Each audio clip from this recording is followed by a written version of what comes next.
Well, from my standpoint, nothing is what it appears to be. Another way I look at it is, I believe in the phenomena, but I don't believe in the interpretation. Everyone has an interpretation of what's happening in the subtle realms. Most of us are wrong on what that is. Right? But we have interpretations. It doesn't mean the interpretation should be ignored. They play a role in our belief systems and all that. So within our belief systems, we have things that represent light and dark, negative and positive aspects of our being. That is true from that standpoint. Sorry, they were saying being or beings? Beings, right?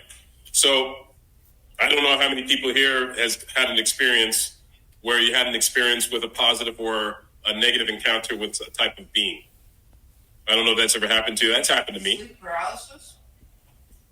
That could be a form of that. Sure, that could be a form of that. And I hear that a lot. Have you had like an astral experience where you actually had to encounter a positive or negative being? Has that ever happened to anyone here? Not really. All right, but that's something that could happen. Right? I've experienced this. But from my standpoint, the way how I'm seeing it, that's not what's really happening. It's what it appears to be. Right? I am conquering or dealing with, could be anyway, aspects of myself that needs purging or so on. And your brain or your ego, I should say, your mind, will do anything to get you to not to transcend. So that could appear in many different symbols and so on. It could also be the case that the positive and negative beings are real. At least from the standpoint, like how I'm saying real from the standpoint of this world being real. And then you have the subtle realms that also could be real. But from the ground of all being, from that standpoint, all of it is just part of the illusion. All right? It's just part of the illusion. So, because nothing is as it appears to be. Because everything itself is God. Or whatever name you choose to call it. If you want to call it Allah, if you want to call it Jehovah, Abha, Brahman, Prabrahan, all these different terms, Krishna, all these different terms is all the same thing.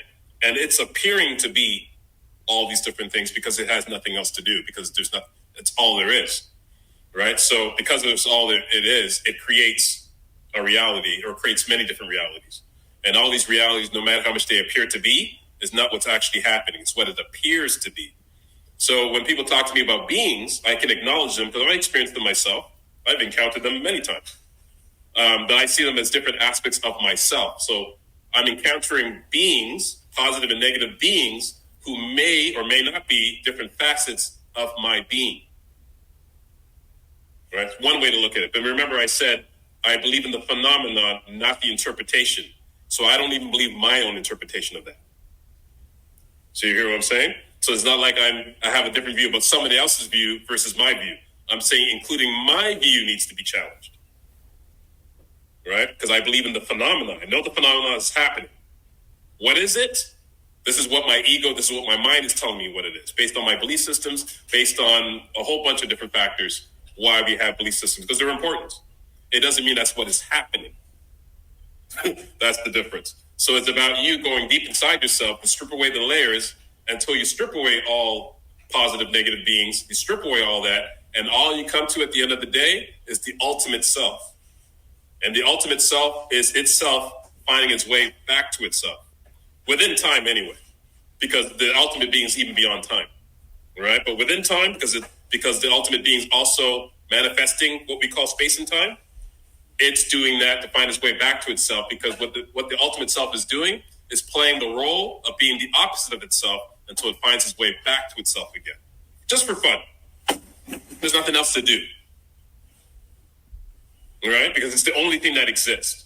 There's nothing for this thing to do. So because it has the power to imagine and to manifest, that's what it does. So it has to forget itself to find its way back to itself. And it does this over and over and over again for eternity. And that's what you are at your true nature. That's what you've always been doing, is playing the role of hide and go seek, of playing the role of being the trickery, of being the trickster, right? Forgetting who I actually am and trying to find a way to find out who I am. And in some lifetimes, you never do find out who you are. And in other lifetimes, you do. You die, you forget. You die, you're back to true self again. And right? And then you come back, you do it all over again, because it's choosing to be stuck with what they call in samsara. Samsara is the cycle of birth, death, and rebirth, right? But the opposite of samsara is quote unquote nirvana or moksha, where you free yourself from the cycle of birth, death, and rebirth.